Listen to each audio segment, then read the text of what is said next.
Now, I have to apologize right away, right off the bat here, because unfortunately, I don't have a bit to start this podcast episode. I don't have a funny bit to open the episode with, and I know what you're thinking. Kev, how dare you? How could you not open this episode of Back to Jakku with a funny bit? And I know, your disappointment is valid. Trust me, I'm disappointed in myself, but I just don't have anything to open with. That's actually a lie. I do have something to open with. But the problem is one, it's kind of spoilerly for the Book of Boba Fett, this first episode, and I don't want to start the podcast episode with a spoiler.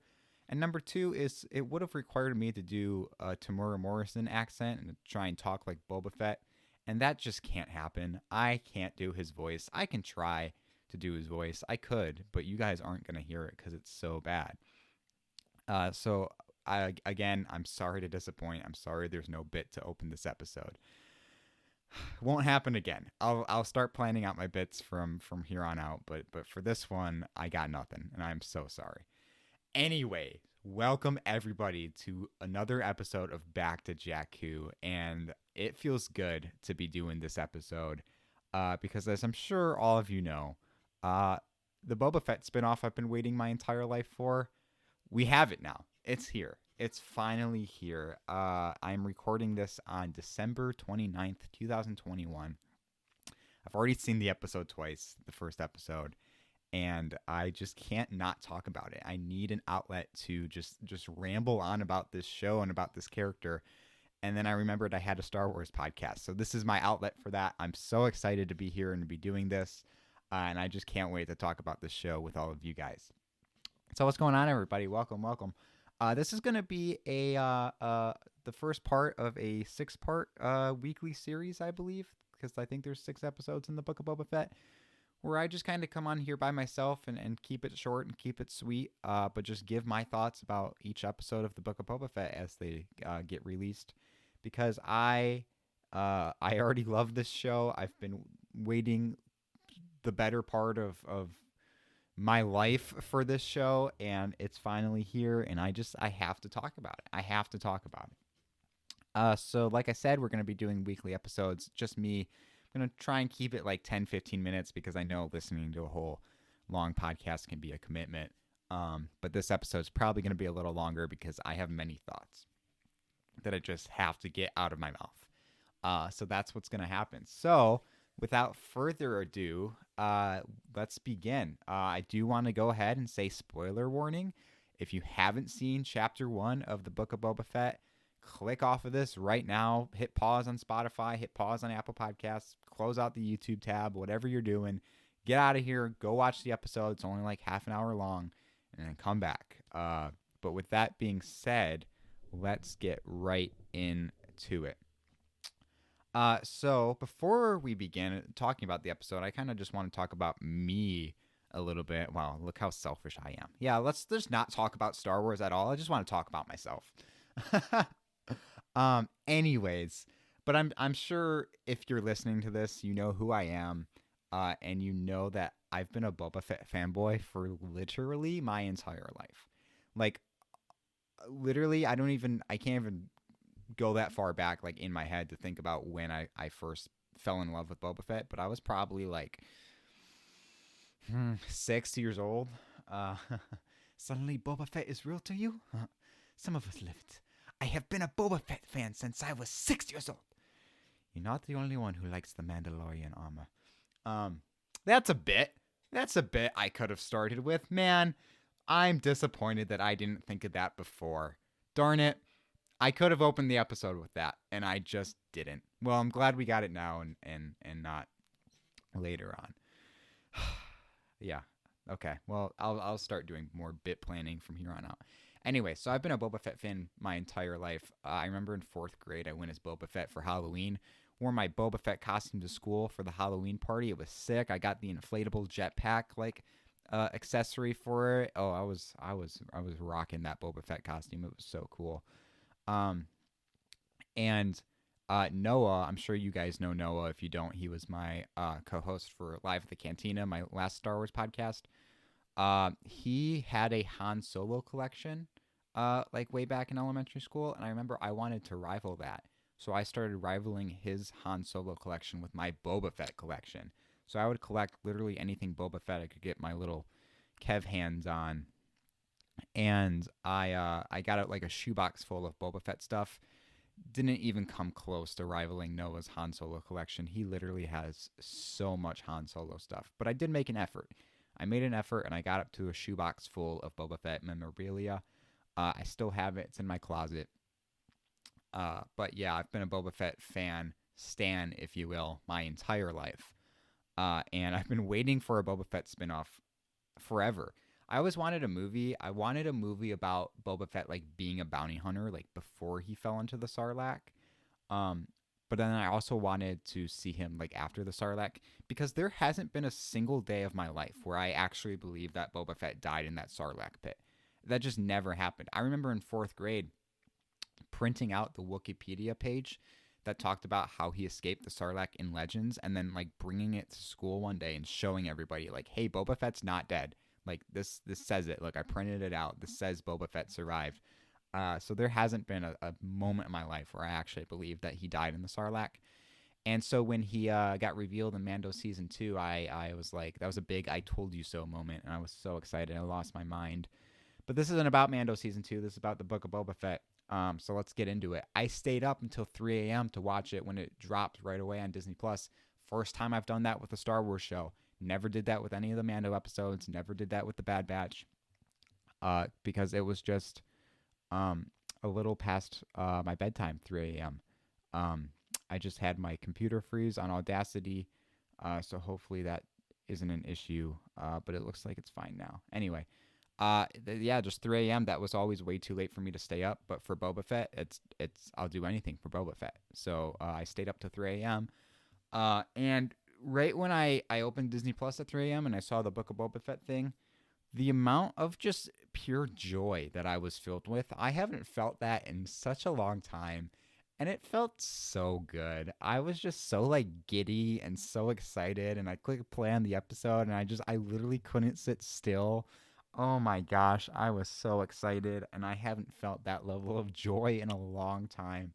It just really made me feel like a kid again, and I just appreciate that. I love how that show and how this character can do that for me. And it's just such a dumb thing. Just Star Wars filling me with that much joy and that much excitement, but it just feels so good. And I loved it. I loved it so much. So the episode starts and we get they didn't hold back right away. We see we see the back to tank where he's in and everything. And I don't have notes for this podcast, by the way, so I'm just going fully off of memory. So I might get a couple of my details mixed up here, but just bear with me. Start out with back to tank, and then we cut to Camino, Topoka City. Oh my gosh, I almost cried. I almost cried when we saw Topoka City. Because obviously if you've seen the Bad Batch, you know what happens there. And then you get the Jango Fett flashback with the young Boba holding his helmet. Oh, so they really didn't hold back right at the beginning there.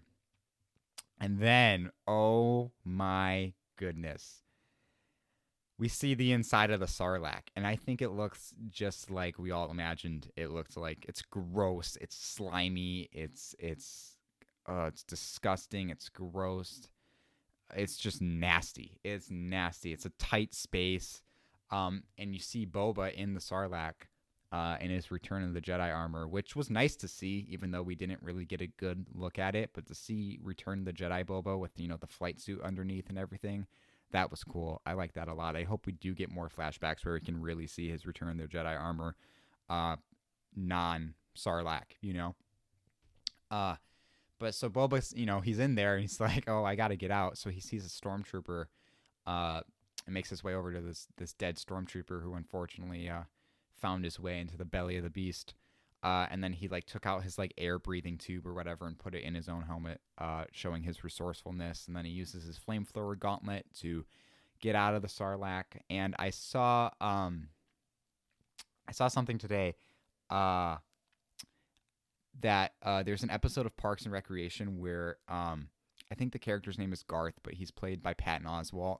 He's doing a filibuster, so he's just rambling on about stuff. And then one of the things he rambles on about is his idea for like episode 7 of Star Wars, and he's like, okay, it starts, pan down on the desert twin suns of Tatooine. We see the corpse of a Sarlacc, and pan down, and we see Boba Fett's gauntlet, the armored Mandalorian gauntlet of Boba Fett, reach up, grasp the sand, and pull his way out of the Sarlacc. And it's like, that's what happened.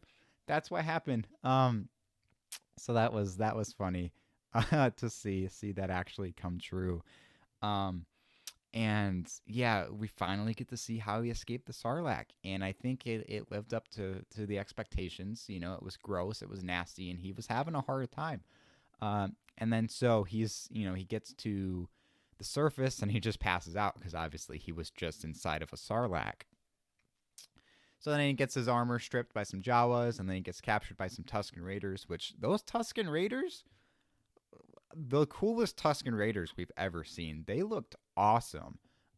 Very cool costume design for them. Really love to see that. Then we cut to present day when he's in the Bacta tank getting his eyebrows back, because Bacta can heal eyebrows apparently.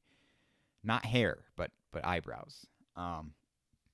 So he's with Fennec, and he goes back downstairs to the throne, and everybody's kind of giving him gifts because he's the new crime lord and everything. And then it was funny because the first guy didn't speak basic, so Fennec and Boba were just kind of sitting there, and then he goes, "Did you get any of that?" That was funny. And then there's the Trandoshan that brings him the Wookiee hair, and then there's the Twi'lek, who's the mayor's like major. I don't know. There's a word for it. Not the mayor, but like the mayor's second in command or whatever. The mayor's representative. And there were many points when he was talking where I thought that he was just gonna get blasted. Like Boba was just gonna pull out his pistol and just blast him right then and there. Just because he seemed like the kind of guy that would get on Boba's nerves, but the way Boba is handling the situation is, you heard it a million times in all the different teaser trailers, is Jabba ruled with fear. I intend to rule with respect. See, that was the Boba Fett accent. That just can't happen. That was horrible. I will say there are a couple lines of dialogue that Boba said that I think I can kind of do. Jabba ruled with fear. I intend to rule with respect is not one of them. So that was horrible, and I do apologize for you guys having to hear that. But he's really kind of taking over with this new, not honor system, but this new way of doing things, where like he doesn't travel on the litter when he goes into town. He walks on his own because he's capable of doing that, and he wants to be like seen as respected. It's like, hey, I'm not gonna go above you people of Mos Espa. I'm on your level. I'm here for you guys. I want to be this respectful kind of crime lord. I'm not going to do things the way that Jabba or Bib did things. I'm going to do things my way, and my way doesn't include like showing off or showboating or making me seem like better than everybody else, which was really cool to see. Another thing about the whole honor thing too is we really got to see this for the first time in Mando Season 2. In the episode where Boba shows up with Fennec and Grogu gets taken, they don't leave. They're like, hey, we made a deal to you that we would be in your service until the child gets brought back safely to you. And, he just got stolen. So we're in this with you until Grogu comes back. And you really get to see that kind of like honor in Boba Fett, which was really cool to see. And I remember watching that episode for the first time last year, and I was like, wow, that's neat. I like that aspect of his character a lot. And so you do kind of see that same honor system, same code of respect translated to the throne with Boba when he's taking over as crime lord. Very cool to see. Although I do think that is going to cause some issues later on, because the people of Mos Espa and the people of Tatooine are used to Jabba the Hutt, and I would assume Bib Fortuna, who rule ruthlessly and who are vicious and mean and won't hesitate to kill people, whereas Boba is trying to change the way that things are done, but I don't think that the people are used to that, and they might lose respect for Boba because he's not going to be hard. He's not going to just murder people for stepping out of line, and he's not going to rule the same way that Jabba did. And I do think that's going to cause some trouble for him later on, because it's going to be like, you know what I'm getting at. It's like the people are going to see him as weak, maybe. Um, so I don't know. I think it's going to be really interesting to see where we go from here. Speaking of weak, Boba was getting his butt kicked this episode. Now I've seen people online complaining about that. Those complaints are completely unwarranted in my opinion. Dude's gotta stay in back to like just to operate, right? He got messed up bad. And so he's not going to be the insane Boba Fett pre-Sarlacc that he used to be. He's gotta come back, and it's not an easy process to heal, and everything. But yeah, when him and Fennec got jumped by those I don't even know what we'd call them, not guards, but like bandits or whatever, those energy shield people. They were kind of getting their booties kicked around until the Gamorrean guards came in clutch. I like those two. I like those two a lot, the two Gamorreans. And so, then the fight kind of breaks out. A couple of them try to escape. One of them starts climbing a building. Boba just shoots a missile at him and disintegrates him. Oh my gosh, I loved that. And then so two of them are trying to escape on the rooftop, and Fennec Shan's after them. I'm like, you guys are not going anywhere with Fennec Shan after you. Good luck. So eventually they do some really cool rooftop parkour, very Assassin's Creed-esque. I love that. And then she kicks one of them off the roof, and the other one she captures because Boba wanted one of them alive for questioning, obviously. And then we go back to more flashbacks, and we see that Boba was a prisoner of these Tusken Raiders, and he tried to escape, and then got snitched on by the Rodian. Wow, what a loser. Honestly, what a loser that Rodian was. Just straight up. Boba literally offers to set him free. He asks if he wanted him to cut his bonds. And dude just straight up opens his snout and just starts screaming. So Boba gets captured, and then one of the child Tuskens takes the Rodian and Boba out, and they watch this moisture farm get raided and everything, and then they start digging for the water eggs, or whatever you would want to call them. And then so, they're digging for water, and then the Rodian digs up something that is not a water egg, and it's like scaly. And my first thought was like, that's a crate dragon, or that's a baby crate dragon. But then I was like, no, there's no way that a crate dragon would be just chilling that close to the surface. But you obviously knew it was going to be some kind of creature. And it was some kind of creature. Don't know if we've ever seen that creature before. I know we haven't in canon. I don't know if it's from Legends. I don't know what kind of creature it is, but it was very cool. Very scary too. The head was just, oh my gosh, it's something out of a horror movie. Creature design in Star Wars is always fantastic, though. So Boba pulls a Leia, pulls a Hutt Slayer, and chokes the thing to death. Rodian gets murked. Good riddance. He had that coming. And then so the child Tusken, they decapitate the head of the beast, and they bring it to the Tuskens, and he's like bragging and stuff and like showing it off, which was really cool. And then Boba is just kind of there off the chains, and then he kind of earns the respect of the Tuskens, and one of them gives him a water egg. Water egg is not the term for that. I just don't know what else to call it. And so that's how the episode ends, is you kind of get to see how Boba earned the respect of the Tuskens, and which does make sense because we do see him carrying a gaffy stick in the Mando Season 2, and also one of the Tusken rifles. I don't know what those are called.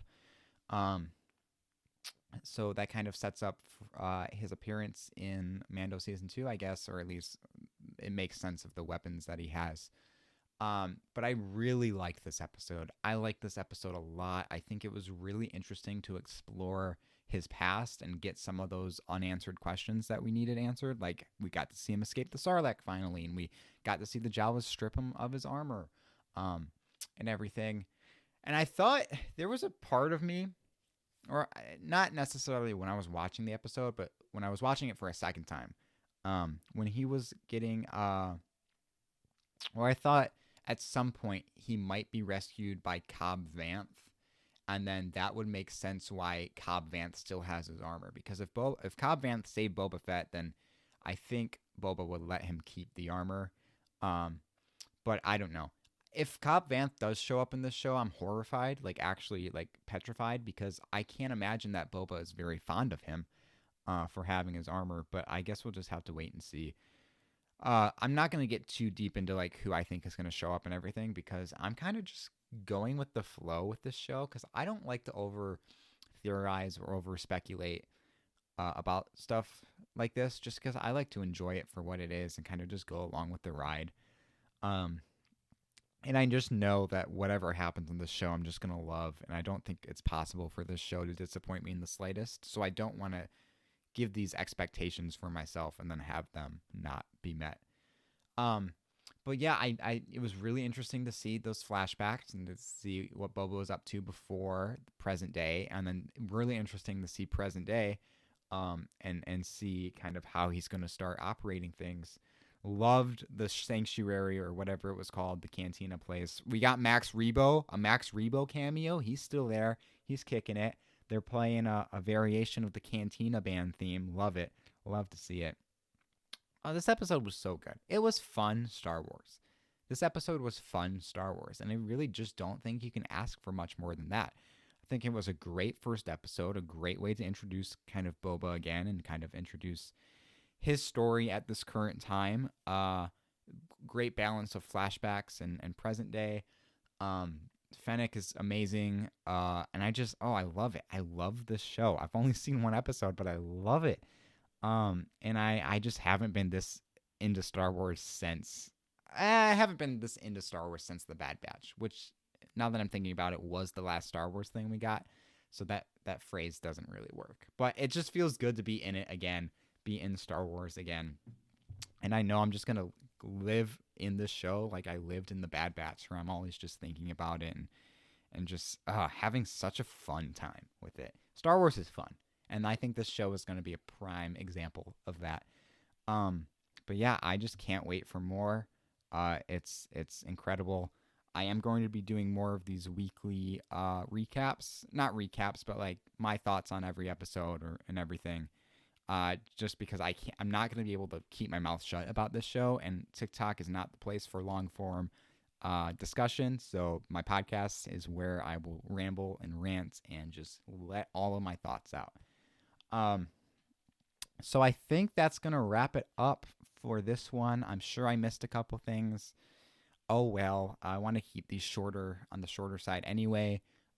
So do expect weekly little short episodes about each of the Book of Boba Fett episodes. I would love to have some of you on at some point to also discuss this show. So hit me up whenever and we can make something work. And if you made it this far in the episode, thank you so much. I'm looking forward to doing more of these. But you know the drill. If Back to Jakku and also Live at the Cantina. If you made it this far in the episode, head over to YouTube and in the comment section down below, drop, what should it be this time? Hashtag,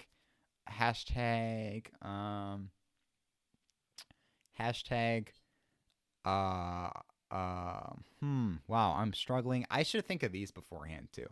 The ending hashtags. Hashtag,